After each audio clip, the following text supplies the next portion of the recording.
Good morning, class. Today we'll discuss another very important family of viruses, that is paramyxoviruses, under the family Paramyxoviridae. So these paramyxoviruses, this is also one of the group of RNA viruses, which is predominantly responsible for acute respiratory diseases. And this infection is also, the infection of paramyxoviruses is also usually transmitted by airborne droplets. So this is a airborne infection, and all these viruses, they are mostly, in most of the cases, they are responsible for acute respiratory diseases. So let's start with the introduction first. Paramyxoviruses and orthomyxoviruses, they were formerly grouped together as the myxoviruses. And in Greek, the myxa, word myxa means mucus. So that suggests that these viruses, they have a affinity for mucous membranes. They have the strong affinity towards the mucous membranes, and they are attacking. Affinity means they are mostly attracted towards the mucous membranes and replicate there. So nowadays they are not grouped together. They are two different families. Paramyxoviridae is separate, and orthomyxoviridae is another important family. Now, several of the most devastating viral disease of animals and humans, they are caused by the members of the family Paramyxoviridae. Now let's start with the general properties of the paramyxoviruses. So these paramyxoviruses, they are basically pleomorphic. That means they can change their shape. They are usually seen in multiple shapes, different shapes, varying from spherical as well as filamentous forms are also there, and their size is approximately 150 nanometer or more. They are usually the range is higher, I guess 150 to 300 nanometers के बीच में जो range है, they fall in this category.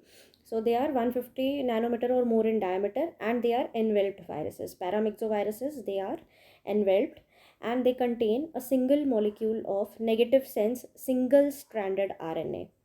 Okay. Then another important, very important characteristic of paramyxoviruses is that there is a herringbone shaped helically symmetrical nucleocapsid. So you have seen this three different symmetries of all the viruses, that is either they possess icosahedral symmetry, or they possess helical symmetry, or they have complex symmetry. So paramyxoviruses are the viruses having helical symmetry nucleocapsid. So their nucleocapsid is having helical symmetry, and it is herringbone shaped. This is a peculiar characteristic of only paramyxoviruses. So do remember this very important objective for you people, that is their nucleocapsid is herringbone shaped and the nucleocapsid is helically symmetrical. काफ़ी कम viruses हैं जिनकी symmetry, जिनका nucleocapsid is helically symmetrical. Most of the viruses have आइकोसाहेड्रल symmetry. So this paramyxoviruses, they have helical symmetry. And it's an RNA virus, and I have told you that mostly almost all the RNA viruses, they replicate in the cytoplasm, and jitne bhi DNA viruses हैं, they replicate inside the nucleus. Now there are two types of glycoprotein spikes or peplomers which are present in the envelope. I have told you in the general virology, envelope के ऊपर कुछ structures होते हैं which are protruding from the surface of the envelope. These are called as peplomers. Basically ये spike like structures होते हैं. अब in case of paramyxoviruses, दो तरह की spikes आपको देखने को मिलेंगी. One is an attachment protein and another is a fusion protein. So the attachment protein, that may either be a hemagglutinin, neuraminidase protein, HN protein जिसे बोलते हैं in short, और a protein without the neuraminidase activity जिसे G protein कहते हैं. So basically two types of peplomer spikes. Peplomers are there in paramyxoviridae envelope. That is, that could be attachment protein, or it could be and a fusion protein. अब attachment में भी either it will be HN protein or it will be a G protein. HN protein is which is having the activities of both hemagglutinin as well as neuraminidase, and another protein which is without the neuraminidase activity is your G protein. Then ये जो attachment proteins हैं, they allow the virus to bind to the cell surface receptors, and the fusion protein, it causes the virus envelope to fuse with the host cell membrane. So these are basically the two functions of these two proteins. जो attachment protein है, that is नाम से ही पता चल रहा है, it allows the virus to bind, to attach to the cell surface receptors, and fusion protein, it causes the virus envelope to fuse with the host cell membrane. Now both the types of papillomas, they can induce the formation of virus neutralizing antibodies. That means virus के कुछ parts जो antigenic होते हैं which are responsible for inducing antibody formation in the host, उसमें से ये भी एक एंटीजेनिक एक्टिविटी है in these spike proteins. So paramyxoviruses ki these spikes, they can induce production of virus neutralizing antibodies. That means they are antigenic in nature. These proteins are antigenic in nature. Now these paramyxoviruses, they may exhibit hemagglutinating, hemolytic and neuraminidase activities. So these paramyxoviruses have all these activities: hemagglutinating activity, hemolytic activity and neuraminidase activity. Neuraminidase is a very important enzyme which is responsible for breakdown of RBCs. For hemagglutination activity, this enzyme is very, very important. Now, the labile virions, paramyxovirions के जितने virus particles हैं, they are very sensitive to heat, desiccation, lipid solvents, non-ionic detergents and disinfectants. Although paramyxoviruses, they are genetically stable and do not exhibit recombination, but some antigenic variation may occur through mutations. Mutations हो सकती हैं. वैसे RNA viruses हैं which are very, very unstable, जिनमें mutations के chances comparatively higher होते हैं in comparison to the DNA viruses. So paramyxoviruses, they are genetically stable and they do not exhibit any recombination properties, but some antigenic variation, it may occur through mutations. Now we'll move on to the classification of paramyxoviruses. See, the order is your mononegavirials. Mononegavirales is very important order. इसके under काफ़ी सारी families आती हैं, काफ़ी सारे 3-4 families हैं which are very very important. Mononegavirales में नाम में ही लिखा है mononega. Nega means negative sense. So इसमें जितनी भी फैमिलीज आएंगी they will have a negative sense RNA as their genome. जिसमें से पहली family which we are studying today is paramyxoviridae. Paramyxoviridae में अब 2 सब फैमिलीज़ हैं, पैरामिक्सोविरिनी एंड न्यूमोविरिनी.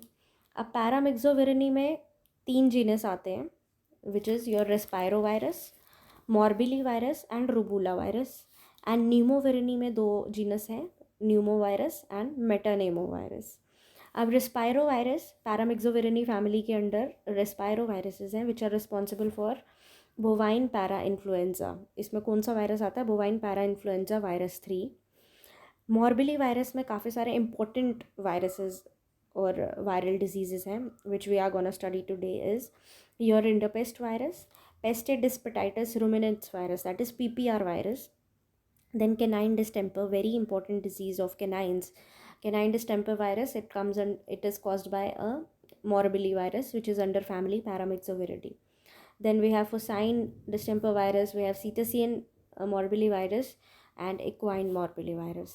Mostly जितने भी important veterinary point of view से जो important viruses हैं they come under morbilli virus, so it is marked it as very important. Then another is your rubella virus. Rubella virus से mostly mainly it is for avian diseases, जिसमें Newcastle disease virus है, avian paramyxoviruses ranging from 2 to 9. Then it also causes canine para-influenza and porcine rubella virus is also there. So these are the 3 genus under paramyxovirini family. And under pneumovirini we have got pneumovirus which is responsible for which is having bovine respiratory syncytial virus. And in metapneumovirus it is having turkey rhinotracheitis virus. It comes under metapneumovirus. So classification, तो do remember this chart because class नाम और disease तो पता होनी चाहिए आपको, कौन सी cause कर रहे हैं, कौन सा मेंबर किस फैमिली के अंडर है. This is very important. बाकी डिजीज़ जो हैं I will only take up the very important diseases for you which are very important from veterinary point of view. So today we will discuss about the rinderpest disease. So this is the classification chart. Do remember this classification chart, very important. And ये order का नाम आप याद रखना, मोनोनिकावेरियल्स. इसके under और भी families आती हैं which will study subsequently in the subsequent lectures. Then clinical infection की बात करें तो paramyxoviruses, they have a narrow host range which infects mainly mammals and birds. Now following transmission through close contact or by aerosols, replication, it occurs primarily in the respiratory tract. I have told you paramyxovirus is mainly responsible for the respiratory infections, और इसमें ज़्यादातर infection is by droplets or aerosols. So following the transmission through aerosols or by direct contact or close contact, replication कहाँ पे होगी? Mainly in the respiratory tract. Then infection जो होती है generally cytolytic होती है, but persistent infections, they are described in vitro. Formation of syncytia and intracytoplasmic acidophilic inclusions, they are the feature of infection with these viruses. So paramyxoviruses की clinical infection देखें तो उसका एक और important feature is the formation of syncytia formation and intracytoplasmic acidophilic inclusion. If you get to see these acidophilic intracytoplasmic inclusions and syncytia formation, it is suggestive of paramyxovirus infection.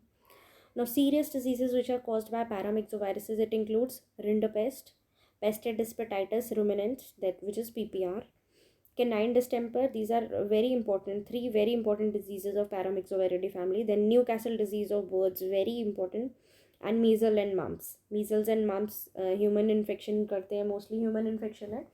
So all these diseases are the important diseases caused by the paramyxoviruses. First, I'll take up this rinderpest, which is a very important disease of mainly of the ruminants. नाम तो आप सबने सुना है rinderpest का. So let's start with the rinderpest first. Rinderpest, it is an acute viral disease of domestic cattle, buffaloes and yaks, which is characterized by high morbidity and mortality rates. Sheep, goats, pigs and wild ungulates, they may also be affected. So this is basically the host range of rinderpest. So this is an acute disease है of domestic cattle and buffaloes. Mainly हम जो clinics में encounter करते हैं cattle buffalo के cases rinderpest के. क्या rinderpest तो अब it has been eradicated from the world, but mainly it's a disease of domestic cattle and buffaloes and yaks as well. Now it is characterized by fever, oral erosions, diarrhea, lymphoid necrosis and high mortality. There is high mortality in case of rinderpest, very deadly disease of ruminants. So main characteristic features are fever, oral erosions, diarrhea and lymphoid necrosis. So this acute disease, which occurs primarily in the ruminants and is also referred to as cattle plague. Rinderpest का ही दूसरा नाम है cattle plague, जो कि उस time पे popularly it was known as cattle plague. It has been recognized for centuries as a major cause of mortality in cattle and domestic buffalo. So it has got a high mortality rate and it's the deadliest disease of cattle and buffalo. So rinderpest, it is endemic in parts of Africa, the Middle East and Asia, and it is classified as a list A disease by OIE. So it comes under list A of Office International Disabilities. OIE list A में आती है ये disease, very important disease of cattle and buffalo. Let's see the classification system of this.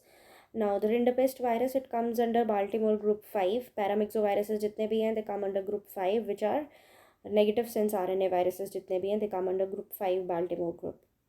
Order is your Mononegaviriales. Family is Paramyxoviridae. Subfamily Paramyxovirinae. We are studying the genus Morbillivirus. So rinderpest is caused by Morbillivirus under the family Paramyxoviridae. This you have to remember. And species is your rinderpest virus. So this was the classification of your rinderpest virus caused by Morbillivirus. Genus is your Morbillivirus. Now let's start with the epidemiology of the disease. Although only one serotype of this morbillivirus is recognized, strains, they differ both in the host range and virulence. Individual host species, they exhibit differences in susceptibility to the virus strains. So serotype की बात करें तो only one serotype is recognized, बस इसके जो morbilli virus के strains हैं उनकी डिफरेंट होस्ट रेंजेस हैं और विरुलेंस पे डिफरेंट है. Individual host species, they also exhibit differences in the susceptibility to different morbillivirus strains. So domestic cattle and buffalo and several wildlife species, including giraffe, warthog, Cape buffaloes and eland, they are highly susceptible to infection. Gazelles or small domestic ruminants जितने हैं, they are less susceptible to rinderpest. Now the transmission, which occurs mostly through the aerosols, usually requires close contact as the virus is very labile. So virus is very fragile and labile and cannot remain in the environment for longer periods. So it remains viable in the environment for short periods only, because the virus is very unstable or heat labile. So it requires very close contact for its transmission. Virus is shedding in the all secretions and excretion. It begins a few days before the clinical signs develop. So before the development of clinical signs, virus is shedding in all the secretions and excretions, and it all these this shedding begins a few days before the clinical signs they develop. Now, in endemic areas, the disease is usually mild and is restricted to only young cattle in which the maternally derived immunity has declined. Only to those young cattle in which the maternal antibodies have been declined. So, the disease is usually mild in all the endemic areas. As there is no carrier state of this rinderpest, maintenance of infection requires continuous transmission to the susceptible animals.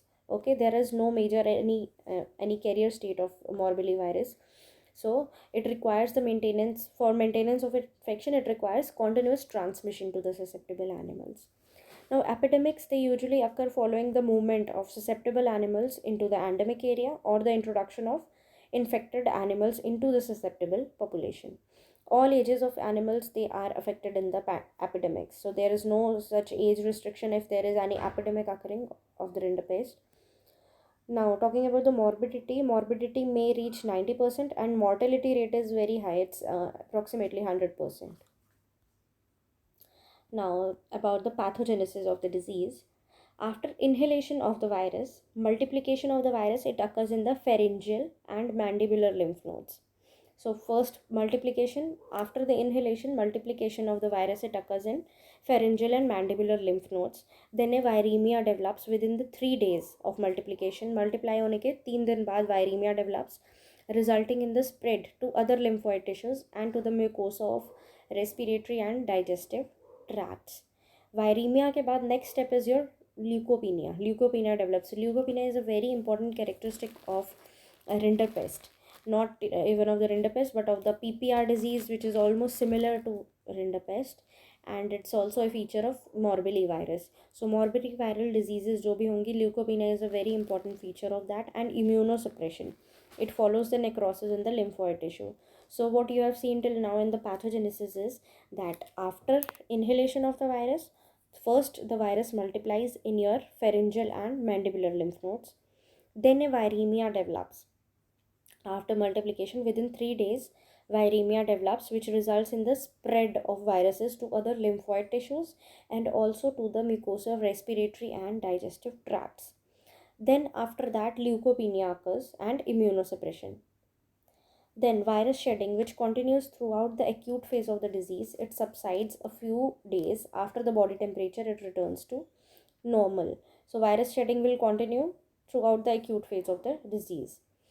Then clinical signs which we'll see in rinderpest is, after an incubation period of 3 to 9 days, infected animals, they develop fever and become anorexic and depressed. So incubation period of this morbillivirus is 3 to 9 days, and infected animals, first they will develop fever and they will become anorectic and depressed. Then mucosal erosions you will see in the mouth and nasal passages. Mucosal erosions are mainly seen in buccal cavity, mouth and nasal passages as well. It becomes evident within 5 days after the infection. Then another important clinical sign is mucosal erosions के बाद there is profused salivation, which is accompanied by an oculonasal discharges. So salivation will be there and oculonasal discharges will be there. About 3 days after the appearance of mucosal ulcer, fever regresses and a profuse diarrhea develops. So fever के कुछ दिन बाद जाके, after about 3 days, a profuse diarrhea will develop. Okay, so these are the main clinical features, and do remember the incubation period, which is of almost about 3 to 9 days. Fever is there, anorexia, depression is there, and the most important is there will be mucosal erosions in your buccal cavity, and nasal passages, जिसकी वजह से profuse salivation is there and oculonasal discharges are also there. The dark fluid feces often contains mucus. Diarrhea, profuse diarrhea is a clinical feature of rinderpest, and the diarrhea is dark fluid feces. They contain mucus. Even necrotic debris and blood is also there. Dehydration and wasting, it soon becomes evident. After profuse diarrhea, dehydration is also evident. Severely affected animals, they may collapse and die within 12 days of the onset of clinical signs. इसका mortality rate is almost 100%. So severe infection जिन भी cases में होगी, mostly chances है that the animal may collapse within 12 days of the onset of clinical signs. And in the surviving animals, convulsions last several days, several weeks. Convulsion stage is seen for, it lasts for several weeks. Secondary infection and activation of latent protozoal infections, they are frequent complications of this disease. Obviously mostly जितनी भी RNA viral diseases होती हैं, secondary infection के chances भी हैं, and activation of latent protozoal infections are frequent complication of rinderpest. Then pregnant animals, they may also abort during the convalescent period, so it can also cause abortion in the pregnant animals. So these were all the clinical signs of rinderpest. Now, how to diagnose rinderpest? So to talk about the diagnosis, clinical and pathological findings, they may be sufficient for diagnosis in the endemic areas. Even if we go for field diagnosis, you need to go for mainly the signs and symptoms, the clinical findings and the pathological findings. Then in regions where the rinderpest is uncommon or absent, lab confirmation is required to differentiate it from the bovine viral diarrhea, infectious bovine rhinotracheitis, malignant catarrhal fever, and foot and mouth disease. You need to differentiate the signs and symptoms of rinderpest from these diseases. So for these diseases, for differentiating rinderpest from these diseases, lab confirmation is very much essential. Then when investigating an outbreak, specimens for lab examination, they should be collected from several febrile animals. जो भी आप samples लेंगे, if you are investigating an outbreak, जो भी specimens लेने, they should be collected from the animals which are having high fever, several febrile animals which have not developed diarrhea. उन cases से जिनमें fever है but diarrhea has not developed, उनसे हम specimens लेंगे. And specimens which are suitable for virus isolation, they include white cells from the buffy coat of heparinized blood samples. अगर आप blood sample collect कर रहे हैं, you need anticoagulant for that, so mostly heparinized blood samples are collected. तो उसमें जब हम plasma separate करते हैं, बफी कोट बनता है. बफी कोट आप ले सकते हैं for virus isolation. The presence of rinderpest virus, which produces cytopathic effects in the cell cultures, they can be confirmed by immunofluorescence. Lab mein we can go for immunofluorescent test, IFT. And then we can also go for AGID, that is agar gel immunodiffusion, or a counter immunoelectrophoresis. These tests are used as rapid antigen detection test. Specimens which are suitable for these procedures include ocular discharges and mesenteric lymph nodes. So these are the specimens if you need to go for AGID or counter immunoelectrophoresis. These are rapid antigen detection tests. So for these, mainly the samples required are ocular discharges and mesenteric lymph nodes. Then we can also go for a reverse transcription PCR method, RT-PCR method. Usually RT-PCR is done for RNA viruses. Normal PCR हम use करते हैं for DNA viruses. But if it is an RNA virus, we have to go for reverse transcription, because RNA is first reverse transcribed to DNA, then from DNA normal PCR protocol follows. So for this you need RT-PCR, which can detect rinderpest virus and differentiate it from the virus of Pestidiospatitis ruminans. It has been developed. PPR virus, अभी जो इसके बाद आप rinderpest के बाद अगली disease जो पढ़ेंगे, that is PPR. It is almost similar to that of rinderpest. Clinically इन्हें differentiate करना, for this you need RT-PCR. Competitive ELISA can also be used for detecting serum antibodies to rinderpest virus in the test which is recommended by OIE for international trade. So competitive ELISA is another very important test for detection. Then post-mortem enteric lesions, they are characteristic but not pathognomic. Congestion of the folds of the colonic mucosa, it often produces zebra stripe pattern. हाँ, जब आप post-mortem करके intestines, diarrhea is a very important feature, profuse diarrhea. So intestines में जो आपको lesions देखने को मिलेंगे, congestions, they are mostly of zebra stripe pattern. So this is another very important point.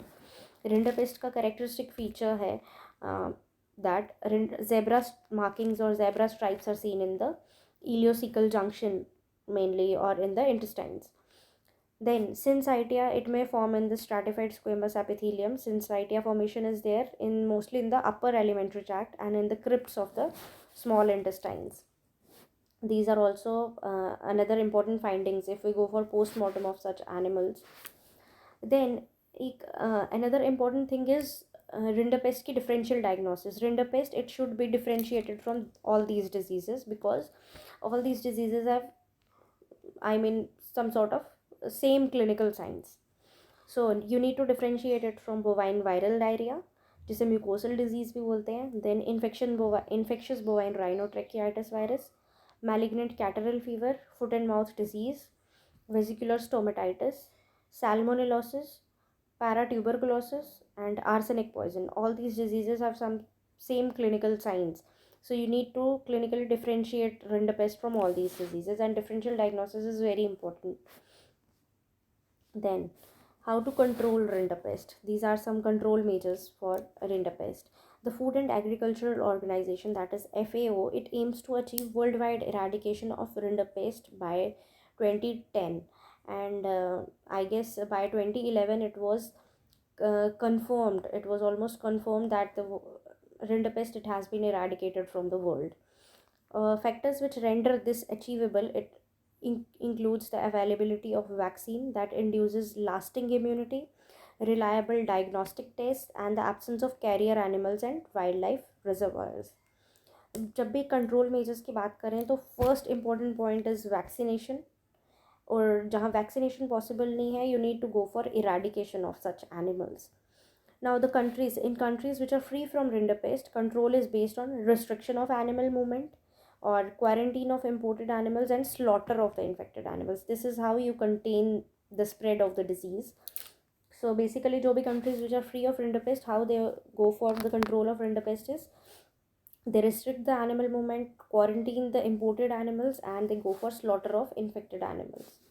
And in the endemic areas, control, it is achieved by vaccination of domestic cattle and buffaloes with the modified live tissue culture based vaccine. It was made. So rinderpest ki vaccine which was made was a live tissue culture based vaccine that induces immunity which is lasting for at least 5 years. This stable freeze dried vaccine, it is thermolabile following the reconstitution, and this recombinant vaccinia and capripox virus vaccines expressing either hemagglutinin protein or fusion protein of rinderpest virus, it have high heat stability and have been used to protect the cattle. This recombinant vaccinia and capripox virus vaccines, they were basically, what they have used was hemagglutinin protein or fusion protein of the rinderpest virus, and it was thought to have a higher heat stability. Now the control of animal movement, it is the single most important measure in preventing any disease transmission. I will say any disease, for to contain or to control any disease, viral diseases, you need to control the movement of the animals. So these were all the control measures. So whenever we talk about control, you need certain points to remember, that is vaccination, control of animal movement, restriction of animal movement, quarantine, and ultimately slaughter of all the infected animals. So this was all about rinderpest. I guess we'll keep it till here for today, and in the next class we'll discuss another important diseases caused by morbillivirus, which is your PPR and canine distemper. So we'll discuss them tomorrow. Till then, take care and have a nice day.